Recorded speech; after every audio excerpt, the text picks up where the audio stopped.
नमस्कार. गुरुचरित्र अध्यात्म या माझ्या युट्यूब चॅनलमध्ये मी कल्याणी तुम्हा सर्वांचे मनापासून स्वागत करत आहे. श्री स्वामी समर्थ. ओम नमो भगवते वासुदेवाय. आजचा जो हा व्हिडिओ असणार आहे तो म्हणजे वैकुंठ चतुर्दशी निमित्त हा व्हिडिओ मी बनवलेला आहे. तर बघा, 14 नोव्हेंबर रोजी म्हणजे गुरुवारी वैकुंठ चतुर्दशी आहे. तर या दिवशी जर तुम्ही शुभ मुहूर्त बघितला, म्हणजे वैकुंठ चतुर्दशीला जे पूजन करावायचंय त्याचा जो शुभ मुहूर्त आहे तो 14 नोव्हेंबरच्या रात्री, म्हणजे या दिवशी आपल्याला भगवान शिवाची आणि भगवान विष्णूची पूजा करायची असते. तर त्याचा जो मुहूर्त आहे तो भगवान विष्णूची जी पूजा करायची तर ती आपल्याला मध्यरात्री करायची आणि भगवान शिवाची जी पूजा करायची ती अरुणोदयच्या मुहूर्तावर, म्हणजे अगदी सूर्योदय होण्यापूर्वी करायची. तर बघा, पौराणिक कथानुसार किंवा पौराणिक मान्यतेनुसार ह्या दिवसाला म्हणजे वैकुंठ चतुर्दशीला खूप सारं महत्व प्राप्त झालेलं आहे. म्हणजे याला खूप महत्व आहे, कारण या दिवशी आपण जर भगवान विष्णूची आराधना केली तर आपल्याला म्हणजे वैकुंठ धाम प्राप्ती जी असते ती प्राप्ती यामधून होत असते. त्यामुळं आपल्याला आवर्जून या दिवशी भगवान विष्णूची आराधना आपल्याला करायचे. बघा, म्हणजे आपल्या या भारतीय संस्कृतीत हा दिवस जो आहे तो खूप महत्वाचा मानला जातो, जो की कार्तिक पौर्णिमेच्या एक दिवस आधी येतो. म्हणजे कार्तिक पौर्णिमा जी आहे त्याच्या एक दिवस आधी हा दिवस येतो.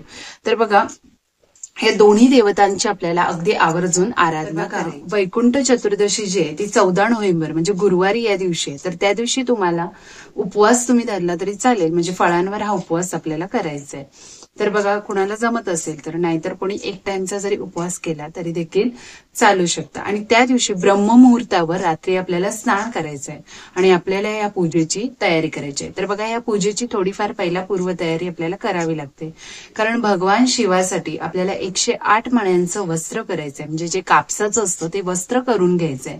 आणि भगवान विष्णूसाठी 360 मण्यांचं वस्त्र करायचंय, म्हणजे भगवान विष्णूला आपल्याला 360 मणी जे वस्त्र असतं ते अर्पण करायचंय. तर आणि बेलपत्र देखील आपल्याला 108 आणायचे आणि तुळशी पत्र 360 आणायचे. आणि वाती देखील आपल्याला यात आपल्याला म्हणजे आगीमध्ये समर्पित करायचे असतात. तर आवळ्यामध्ये ती जर आपण वाती समर्पित केल्या तर ते खूपच शुभ मानलं जातं. त्यामुळे 108 वाती तर त्या आवळ्यामध्ये जर आपण समर्पित केल्या आपल्या ज्या वाती आहेत तर त्या देखील खूप शुभ मानले जातात. आणि ही विष्णूसाठी आराधना करायची आहे, त्यामुळे 360 वाती तुम्हाला इथं आपल्याला समर्पित करायच्या आहेत. त्या ज्या की तुम्ही आपण फुलवाती असो त्या आणल्या देखील तरी चालू शकतो. तर अशा पद्धतीने आपल्याला ह्या गोष्टी करून घ्यायच्या आहेत. आणि या दिवशी जे वैकुंठ चतुर्दशीचं जे विशेष महत्व आहे, त्या दिवशी म्हणजे भगवान विष्णूंनी भगवान शिवशंकराची आराधना केली होती. त्यामुळं शिवशंकरांनी यांना वचन दिलं होतं की या दिवशी जो कोणी विष्णूची आराधना करेल त्याला वैकुंठ धामाचं पुण्य प्राप्त होईल. त्यामुळे आपल्याला आवर्जून जे आपण आता पूजा करणार, रात्री ब्रह्ममुहूर्तावर स्नान करून आपल्याला प्रथम भगवान विष्णूची पूजा करायची. भगवान विष्णू म्हणजे श्रीकृष्णाच्या मूर्तीचं आपल्याला पूजन करायचंय. प्रथम आपल्याला एक छोटासा चौरंग घ्यायचाय, त्याच्यावर आपल्याला लाल कापड घालायचंय.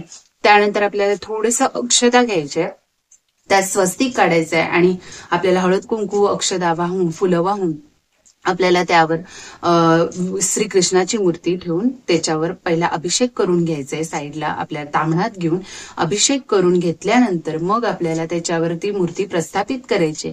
मग त्याला ते वस्त्र जे की 360 मण्यांचं असणार आहे ते वस्त्र, त्यानंतर तुळशीपत्र आपल्याला ओम नमो भगवते वासुदेवाय म्हणत आपल्याला ती तुळशीपत्र अर्पण करायचे. 360 तुळशीपत्र देखील आपल्याला इथं लागणार आहे. आणि हे सगळं झाल्यानंतर आपल्याला बघा, या दिवशी आवर्जून भगवान विष्णूला आपल्याला बेलपत्र अर्पण करायचंय. ते तुम्ही 7, 11 या पद्धतीने जरी केला तरी चालू शकतं. म्हणजे प्रथम आपल्याला विष्णूची आराधना करून घ्यायची, कारण खास या दिवशी विष्णूला महत्व प्राप्त झालेलं आहे. भगवान श्री हरी विष्णूंना महत्व प्राप्त झालेलं आहे. मग ही गोष्ट आपल्याला करून घ्यायची.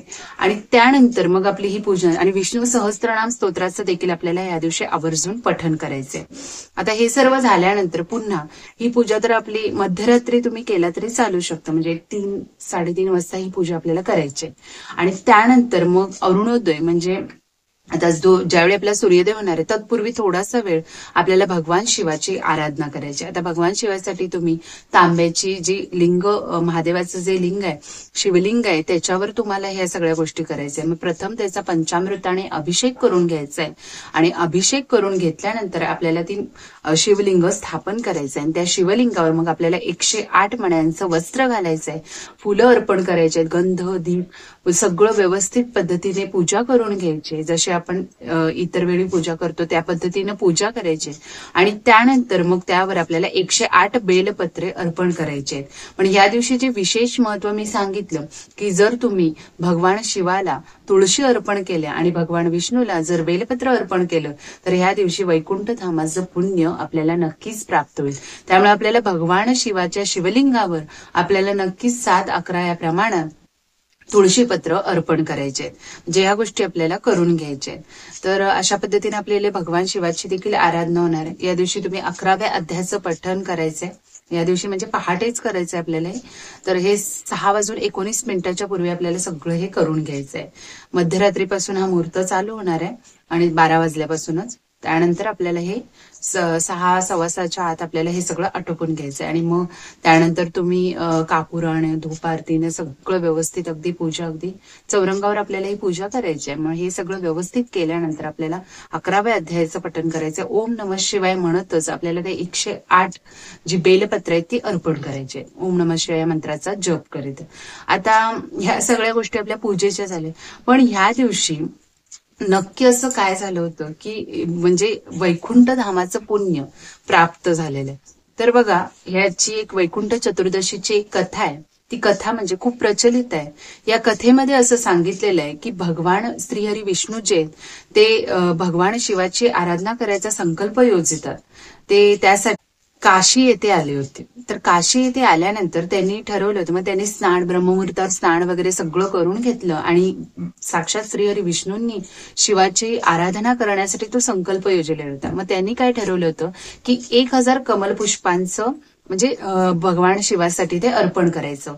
मग अशा पद्धतीने त्याने सगळं आटोपून घेतलं. 1000 कमलपुष्प गोळा केली आणि त्यानंतर भगवान शिवाची आराधना करण्यासाठी ते त्या मंदिरात गेले आणि मंदिरात गेल्यानंतर त्यांना मग तिथं काय झालं, मग भगवान शिवाने देखील श्रीहरींची परीक्षा घेण्याचं ठरवलं आणि परीक्षा घेतल्यानंतर त्या 1000 कमलपुष्पापैकी 1 कमलपुष्प कमी झालं. मग ज्यावेळी कमलपुष्प ते अर्पण करत होते, पण त्यांनी तर संकल्प केला होता की 1000 कमलपुष्प अर्पण करायचा भगवान शिवाने. तर 1 कमी पडल्यानंतर ते खूप अस्वस्थ झाले. श्रीहरी विष्णू खूप अस्वस्थ झाले आणि मग त्यांनी योजिले की आपले जे हे नयन आहेत, म्हणजे आपले जे हे डोळे आहेत ते अगदी कमलपुष्पांप्रमाणे, जसं की आपल्याला कमलनयन आणि पुंडरीकाक्ष ही उपमा दिलेली आहे सर्वांनी. त्यामुळे आपण आता 1 कमलपुष्प कमी पडलं म्हणून आपल्या ह्या डोळे जे ते अर्पण करायचं भगवान शिवांना, असं त्यांनी शेवटी निश्चय केला. पण तत्पूर्वीच काय झालेलं आहे, भगवान शिवांनी प्रसन्न झालेले आहे, म्हणजे तिथं त्यांचा साक्षात्कार झालेला आहे आणि भगवान शिव तिथे प्रसन्न होऊन श्रीहरी विष्णूंना म्हणतात की या पूर्ण संसारामध्ये तुझ्यासारखा भक्त कोणीच भेटू शकणार नाही. म्हणजे एवढं. मग त्या दिवशी भगवान शिवाने ते वचन दिलेलं आहे की जो कोणी या वैकुंठ चतुर्दशी दिवशी तुझी आराधना करेल, तुझी पूजा व्रतवैकल्य करेल, त्याला वैकुंठ धामाचं पुण्य प्राप्त होईल. मग या दिवशी बघा, म्हणजे हे वचन दिलेलं होतं आणि समजा मग हे सगळ्या गोष्टी घडून गेलेल्या आहेत. मग श्रीहरींनी अगदी मनपूर्वक भगवान शिवाची आराधना केलेली आहे आणि हे सगळं म्हणजे त्यावेळीच भगवान शिवांनी त्यांना सुदर्शन चक्र अर्पण केले होते, जे करोडो सूर्य तेजांनी म्हणजे प्रकाशित झालेलं होतं. असं सुदर्शन चक्र भगवान श्रीहरी विष्णूंना त्यांनी अर्पण केलेलं आहे. मग ह्या सगळ्या गोष्टी त्या दिवशी घडलेल्या आहेत. पण नारद मुनींना त्यावेळी ज्यावेळी ते भगवान श्रीहरी विष्णूंकडे जातात त्यावेळी त्यांना एक प्रश्न पडतो की समजा एखादा जण म्हणजे भगवान श्रीहरी विष्णूंची ओम नमो भगवते वासुदेवाय जप वगैरे दिवसभर करत असेल, त्यांना ते वैकुंठ धामाचे जे पुण्य आहे ते प्राप्त होईल. पण समजा कोणी त्यात असमर्थ असेल, म्हणजे करू शकत नसेल, तर त्यांनी काय करावं? इतर दिवशी जर करत असेल पण त्या दिवशी जर जमत नसेल तर त्यांनी काय करावं?